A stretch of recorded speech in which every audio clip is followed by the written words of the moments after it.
انګلیسي ژبه زده کول غواړي خو نه پیسې لري نه استاد او نه هم وخت.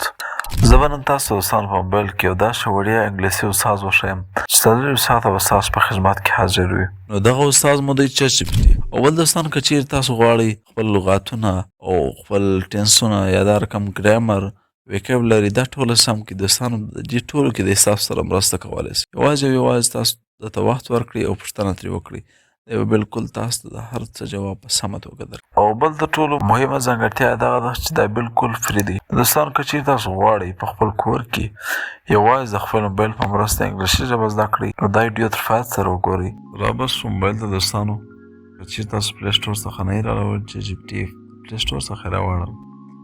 موږ دوستانو راوړی دي. هلته به دوستانو د میسج په ځای کې ورته ولیکو سلام زه غواړم انګلیسي ژبه شروع کړم او ته زما سره مرسته وکړه انګلیسي ژبه په زده کولو کې. څه دوستانو دی به دوستانو دا موږ ته اوس جواب راکړي او دا ساده پلان یې هم راکړي. اساسي لغتونه ډیلي سینټنس دا رقم ګرامر. هلته به دوستانو لومړنی لیسن موږ ته د نن ورځې سبق هم دغه کړی دي. هلو های ګوډ مارنینګ ګوډ ایونینګ. دوستانو د پښتو ترجمې سره هره جمله جلا جلا ښه په خلاصه توګه هلته به دوستانو دا ورته ولیکم چې دغه جمله راته سمه ده. I go to my home says دی وایي ستا جمله بالکل غلطه ده.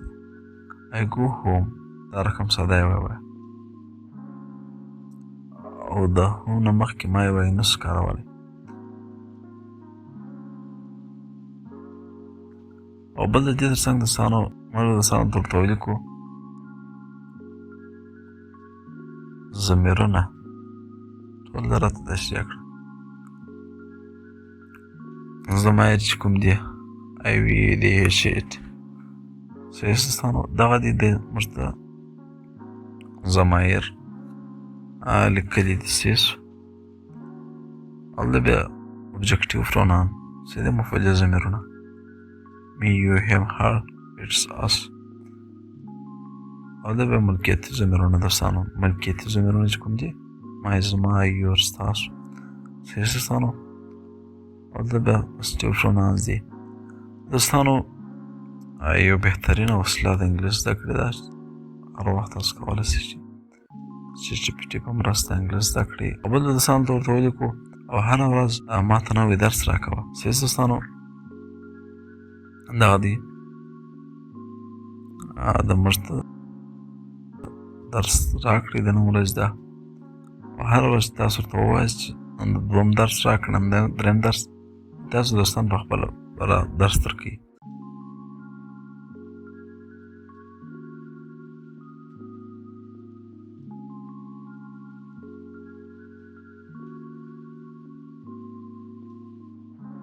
دوستانو موږ به اوس تاسو د چټ جي پي ټي ته کال کوو. اوسېسو دا د دوستانو د کال اپشن چې دی هغه پرو اوس پروسس یې شروع دی.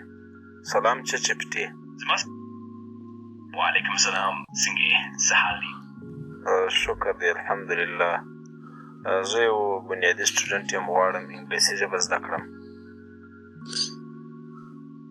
ډېر ښه زه به خوشحاله شم چې په دې برخه کې در سره مرسته وکړم. هر وخت چې کومه پوښتنه لري یا کومه ځانګړې موضوع غواړي راته ووایه. زه غواړم چې تاسو ما ته ګرامر تشریح کړئ. البته زه به درته په ګرامر کې هم مرسته وکړم. هر وخت چې غواړي هغې جملې راولېږه او زه به یې اصلاح کړم او توضیحات به درکړم. دغه جمله راته سمه کړه. I go to the home. دا جمله سمه ده. خو که غواړي دا هم ویلی شي I go home. هو دا جمله هم سمه ده خو په ورځني استعمال کې ډېر خلک یوازې I go home وایي. خو که غواړي I go to the home هم ویلی شي. یوازې دې ته اړتیا ده چې شرایط یې مناسب وي. او زه غواړم بازار ته ولاړ سم او وروسته د دې تر راتګ and then come back from there. او دوی ولې راځي and when will you get there? او دوی به کله راشي and when will you arrive there? دوی به کله ولاړ شي کابل ته when will you go to Kabul? او انګلیس ژبه ډېره اسانه ده. English is very easy, خو ځینې خلک یې نه زده کوي. but for some people, it's not that easy to learn. نو دغه وه د چټ جي پي ټي څخه د انګلیش ژبې زده کولو طریقه. کوم چې د دوستانو ویډیو خوښ شوی وي چینل ضرور سره سبسکرایب کړئ او دغه رقم نور ویډیوګانو لپاره زموږ سره پاتې شئ.